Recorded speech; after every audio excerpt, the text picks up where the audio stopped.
Buonasera e ben ritrovati con l'informazione flash di New Sicilia. Vediamo insieme i titoli più rilevanti del pomeriggio.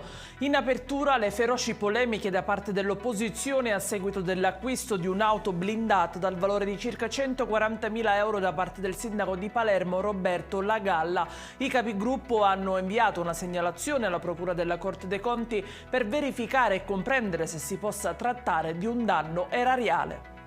E ci spostiamo a Catania, dove l'assoluzione di un professore non ha lasciato indifferente nemmeno Daphne Musolino. Il docente di medicina all'Università di Catania era ritenuto responsabile di violenza sessuale e molestie verbali nei confronti di 7 studentesse. Sono indignata, presenterò interrogazione parlamentare, ha detto la senatrice. Proteste davanti alla sede dell'assessorato regionale alla salute da parte di CGIL Sicilia per chiedere che i problemi del sistema sanitario siano affrontati subito.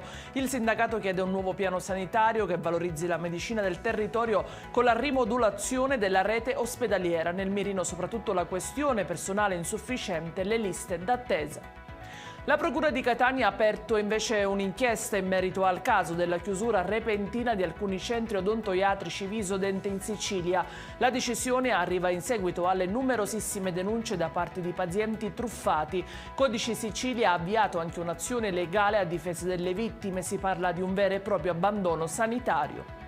In chiusura il meteo, continua l'ondata di bel tempo in Sicilia, diramata per domani un'allerta arancione a causa delle alte temperature, previste massime di 29 gradi ad Agrigento e Siracusa.